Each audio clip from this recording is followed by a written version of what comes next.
Hello and welcome to Homer for Thursday, June 12th, 2025. Today we will be reading from lines 29 to 40 in Book 11 of the Iliad.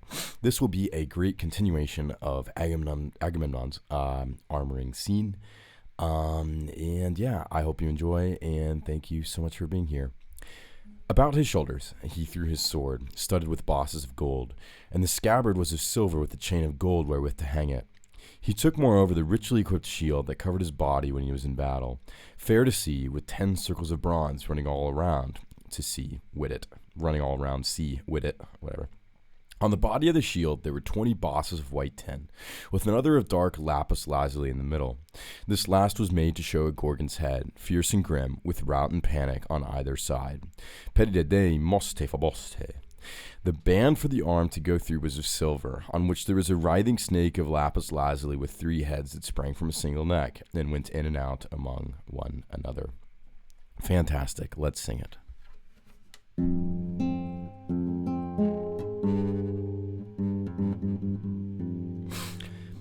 Virar homoi sin baletok si fossende hoi aloi. Cruceioi pamfain on atar paricule on eien. Argureion cruceioi sinaurotere sinereros. Anteletam fiprotein polludaidalon aspiraturin. Kalein hein perimen kukloi de calce oiesan. Endo hoiam valoiesan e cosi casiteroio. Lau coiente mesoi sinen melanos cuanoio. Te depimen gorgo posuro pise stefanonto. Posuro pise stefanonto. De non der comene peride dei moste foboste. Tes dexar goreos telemone nautarabal tu. Juaneos licto dracon que pelai de hoiesan. Treisam visterpes nos que nos pufuiai. Pufuiai. Awesome.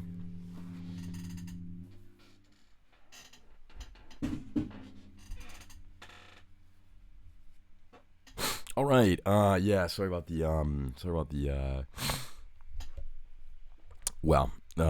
never apologize for who you are, as the phrase goes.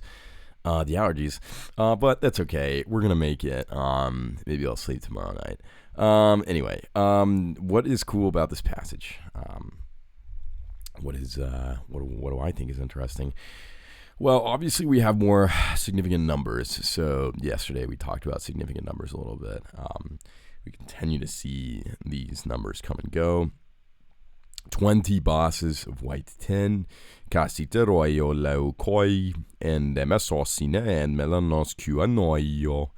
And in the middle there was a dark, cyan, lapis lazuli.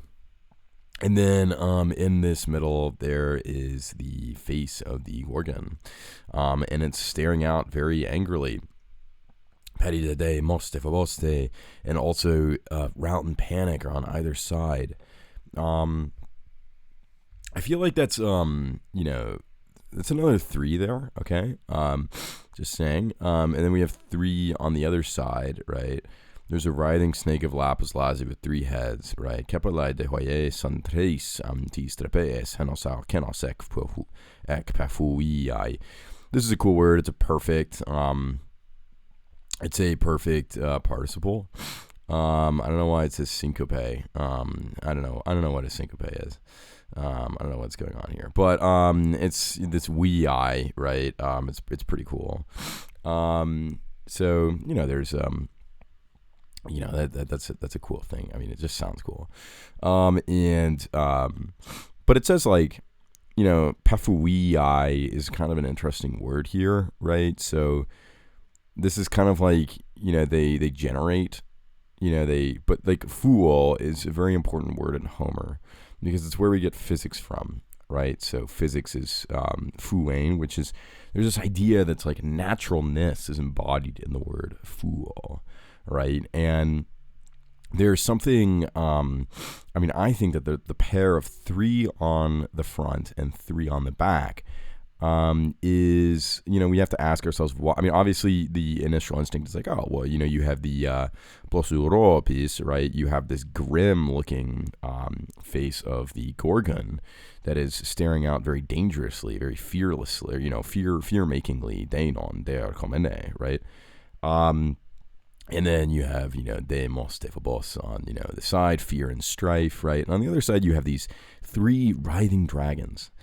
And I think it's, or snakes rather, Drakon. And I think it's a bit of a metaphor for the warrior, right? Which is that, you want to go out as a warrior and you want to demonstrate Gorgo Blosuropis, right? Deinon der Komene, right? So you want it to be that, like, you want to like have the, this crazy Gorgon, probably with the tongue out Gorgon head, right?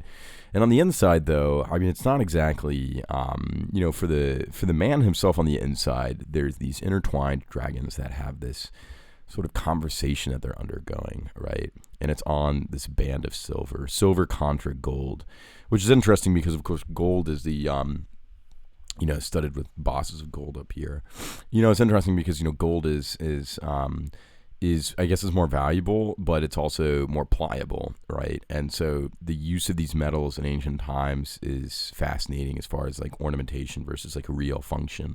How much of this was like beautiful, and how much of it was, how much of it was, like how much of the beauty was actually good in the fight. Let's put it that way, because it's a big shield. Fibroten, right? The shield of Achilles, which we'll see quite later on, probably literally a year from now, we'll see the shield of Achilles. This word is very important. Fibroten, right? To be covering of man, right?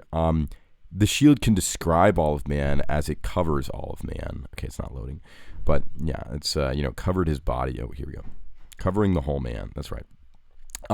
It's like, it's almost like, you have like this, so okay, you have these, okay, we start out with these 2 lines, right, of the sword, right?